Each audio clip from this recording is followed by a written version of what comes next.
വചനോത്സവം online തിരുമുഖ ആരാധനയിലേക്ക് ഇന്നേ ദിവസം സായാഹ്നത്തിൽ ഉറങ്ങുവാൻ പോകുന്നതിന് മുമ്പ് നമുക്ക് പ്രവേശിക്കാം. ഈശോയുടെ തിരുമുഖത്തെ ആരാധിച്ച് സ്നേഹിച്ച് നമുക്ക് ഉറങ്ങുവാനായി പോകാം. യാക്കോബ് ശ്ലീഹ എഴുതിയ ലേഖനം 4-ാമത്തെ അധ്യായം 4-ാമത്തെ വാക്യം: വിശ്വസ്തത പുലർത്താത്തവരെ ലോകത്തോടുള്ള മൈത്രി ദൈവത്തോടുള്ള ശത്രുതയാണെന്ന് നിങ്ങൾ അറിയുന്നില്ലേ? വിശ്വസ്തത പുലർത്താത്തവരെ. സ്നേഹം നിറഞ്ഞവരെ, നമ്മളെ പറ്റി നമ്മളൊന്ന് ചിന്തിച്ചു നോക്കാം. നമ്മൾ വിശ്വസ്തത പുലർത്തുന്നവരാണോ പുലർത്താത്തവരാണോ? നമ്മുടെ ആധ്യാത്മിക ജീവിതത്തിൻ്റെ പരിശീലന കാലഘട്ടങ്ങളിൽ നമ്മൾ ഭൗതികമായി ജീവിതത്തിന് മുൻതൂക്കം കൊടുക്കുന്നവരാകുമ്പോൾ ദൈവത്തോട് വിശ്വസ്തത പുലർത്തുന്നവരായി നമ്മൾ മാറുന്നില്ല. മറിച്ച് നമ്മൾ ആത്മീയ ജീവിതം നയിക്കുന്നവരാണെങ്കിലാണ് തീർത്തും വിശുദ്ധിയോടെ ഈശോയെ സ്നേഹിച്ച് ജീവിക്കുന്നവരാകുമ്പോൾ ദൈവത്തോട് വിശ്വസ്തത പുലർത്തുന്നവരായി മാറും. അപ്പോൾ അതിന് ചെയ്യേണ്ട കാര്യം എന്താണ്? നമുക്ക് ദൈവത്തോട് വിശ്വസ്തത പുലർത്തുന്നവരാണോ അല്ലയോ എന്ന് നമ്മൾ മനസ്സിലാക്കുന്നത് എന്താണ്? അത് നമ്മുടെ ഫ്രണ്ട്ഷിപ്പ് ആരോടാണ് എന്നുള്ളതാണ്. നമുക്ക് ദൈവത്തോടുള്ള മൈത്രിയാണോ ലോകത്തോടുള്ള മൈത്രിയാണോ നമ്മളുടെ ഉള്ളിൽ നമുക്ക് ഏറ്റവും അധികമായിട്ട് ഉള്ളത് എന്ന് മനസ്സിലാക്കുന്നതനുസരിച്ചാണ് നമ്മുടെ വിശ്വസ്തതയുടെ തീവ്രത നമുക്ക് മനസ്സിലാക്കാൻ സാധിക്കുക. അപ്പോൾ നമുക്ക് ഒന്ന് പരിശോധിച്ച് നോക്കാം. നമ്മുടെ അനുദിന ഒരു ദിവസം എടുക്കുക. നമ്മുടെ ഒരു ദിവസങ്ങളിലെ ഒരു ദിവസം എടുത്തിട്ട് ഒന്ന് പരിശോധിച്ച് നോക്കാം. ഒരു ദിവസം രാവിലെ എഴുന്നേൽക്കുന്നത് മുതൽ ഉച്ച വരെയുള്ള സമയം, ഉച്ച മുതൽ വൈകുന്നേരം വരെയുള്ള സമയം, വൈകുന്നേരം തൊട്ട് രാത്രി ഉറങ്ങുന്ന വരെയുള്ള സമയത്ത് നമുക്ക് ഏറ്റവും കൂടുതൽ നമ്മുടെ മൈത്രി ലൗകികമായ പാപകരമായ കാര്യങ്ങളിലേക്കായിരുന്നോ ആലോചന? മറിച്ച് ഈശോയെ പറ്റിയുള്ള ആലോചനകളിലും ഈശോയുടെ കൂടെ ജീവിക്കാൻ പാപസാഹചര്യം വരുമ്പോൾ അതിൽ നിന്നൊക്കെ മാറി ആ പാപങ്ങളൊന്നും ചെയ്യാതെ മാറി ഈശോയ്ക്ക് വേണ്ടി എപ്പോഴും ഒഴുക്കിയിട്ട ഒരു നിലമായിട്ട് നമ്മുടെ ആത്മാവിനെ കാത്തു സൂക്ഷിക്കുന്ന ഒരു രീതിയൊക്കെ നമുക്കുണ്ടോ? അങ്ങനെയെങ്കിൽ നമ്മൾ ദൈവത്തോട് മൈത്രിയുള്ളവരാണ്, വിശ്വസ്തത പുലർത്തുന്നവരാണ്.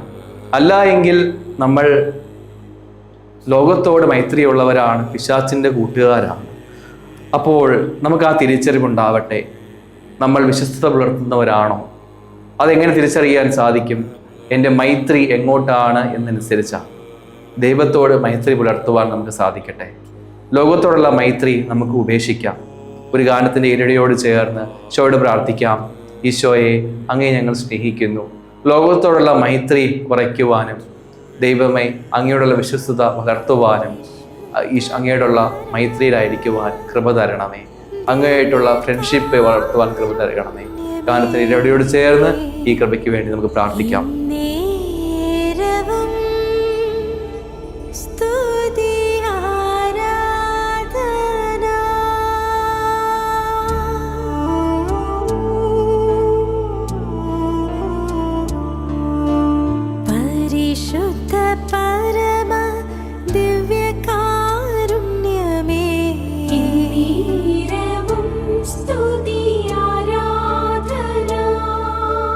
ദൈവമേ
സ്നേഹം നിറഞ്ഞവരെ, നമുക്കൊരു തീരുമാനമെടുക്കാം. ഈ വചനമനുസരിച്ച് ദൈവത്തോട് വിശ്വസ്തത പുലർത്തുക എന്നുള്ളത് നമ്മുടെ ജീവിതത്തിൻ്റെ ഒരു പ്രധാനപ്പെട്ട ഘടകമായിട്ട് തീരും.